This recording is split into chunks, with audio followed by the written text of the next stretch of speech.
मुल्तान शहर में कोई कराटे का खिलाड़ी था, उसे ब्लैक बेल्ट हासिल था। मुझसे कहने लगा, हजरत मैंने बहुत मेहनत की है। हमने कहा वो कैसे? वो कहने लगा, जी मैं आपको दिखाता हूँ।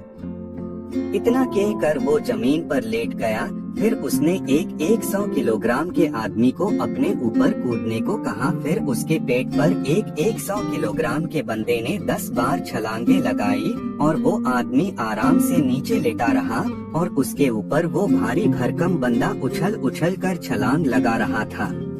फिर वो मुझसे कहने लगा कि हजरत मैं ये भी कर सकता हूँ और ऐसा भी कर सकता हूँ और वैसा भी कर सकता हूँ। कुछ अरसे के बाद दोबारा मेरी उससे मुलाकात हुई। मैंने पूछा, भाई क्या हाल है आपके? वो कहने लगा, हजरत मेरा क्लब पूरे शहर में कराटे में सबसे बड़ा है और मैंने कॉलेज की लड़कियों को कराटे सिखाने के लिए एक ब्रांच खोली हुई थी।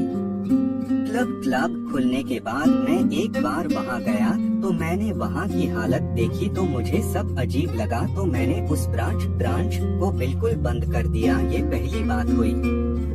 दूसरी बात ये कि मैंने अपने स्टूडेंट्स को समझाया कि भाई हम एक दूसरे पर अटैक करते हैं और ज़बान से एक बेमानी सा लफ्ज निकालते हैं, तो इसके बजाय हम अल्लाह का लफ्ज क्यों न निकालें। उन्होंने कहा, ठीक है।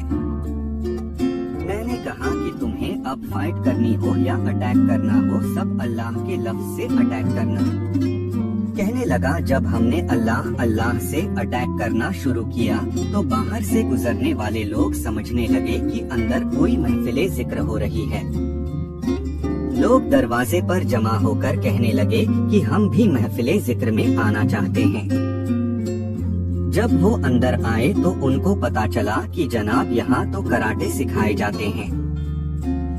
बीवी तो बहुत परेशान थी कि लड़कियों की क्लास बंद हो गई, अब आमदनी अर्निंग कम हो जाएगी। लेकिन जब नेक लोगों ने देखा कि यह नेक आदमी है, हमारे बच्चे भी इससे सीख सकते हैं, तो उन्होंने अपने बच्चे भी भेजने शुरू कर दिए। इस तरह लड़कियों की क्लास की तलाफी हो गई तो हमारे लड़कों की तादाद पहले से 3 गुनी हो गई। अल्लाह ताला ने रिज़्क अर्निंग में भी इजाफा कर दिया। अब देखिए कि दिल में मोहब्बत इलाही आई तो फिर एक दूसरे के साथ खेलकूद में भी अल्लाह याद आएगा। यह मोहब्बत चीज ही ऐसी है। प्यारे दोस्तों, अगर आप लोगों को हमारी ये पोस्ट पसंद आई हो और अगर आपको इस पोस्ट से कुछ इल्म हासिल हुआ हो तो नीचे दिए गए शेयरिंग बटन को दबा के बराए मेहरबानी इस पोस्ट को शेयर जरूर कर दे। शुक्रिया।